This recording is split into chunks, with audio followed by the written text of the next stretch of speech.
ஆடிப்பூரத்தன்று நம்ம வாங்கக்கூடிய 3 முக்கியமான மங்கள பொருட்களை பற்றி தான் பார்க்க போறோம்.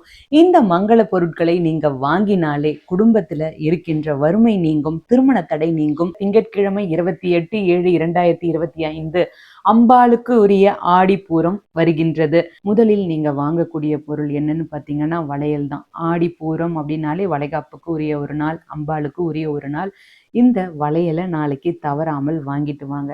இதை வாங்கி என்ன பண்ணணும் அப்படின்னா பூஜை அறையில வைத்து வழிபாடு பண்ணுங்க. இதற்கப்புறமா சுமங்கலி பெண்களுக்கு நீங்க இதை கொடுக்கலாம். கோவிலுக்கு சென்று அம்பாளுக்கு கொடுக்கலாம். அம்பா கிட்ட கொடுத்து நீங்க திரும்ப வாங்கிட்டு அது உங்களுடைய கைகளில் அணியும் பொழுது, மற்றவர்களுக்கு கொடுக்கும் பொழுது, நீண்ட நாட்களாக திருமணம் ஆகாம இருக்கிறாங்க அப்படின்னா அவர்களுக்கு திருமணம் ஆகும். அடுத்தது நீங்க வாங்கக்கூடியது என்னன்னு பார்த்தீங்கன்னா மருதாணி. இந்த மருதாணியை நீங்க காசு கொடுத்தும் வாங்கலாம். இல்லை வீட்டில் இருந்தால் அதையும் நீங்க எடுத்துட்டு பூஜை அறையில வைத்து இலையாகவே வைத்து கூட நீங்க வழிபாடு பண்ணலாம். அதாவது அம்பாள் படத்திற்கு முன்பாக நீங்க ஒரு தாம்பூலம் வைப்பீங்க. அந்த தாம்பூலம்னா என்னன்னா நீங்க ஒரு வளையல், வெத்தலை, பாக்கு, பழம், உங்ககிட்ட பழம் என்ன இருக்கோ அதை வைங்க.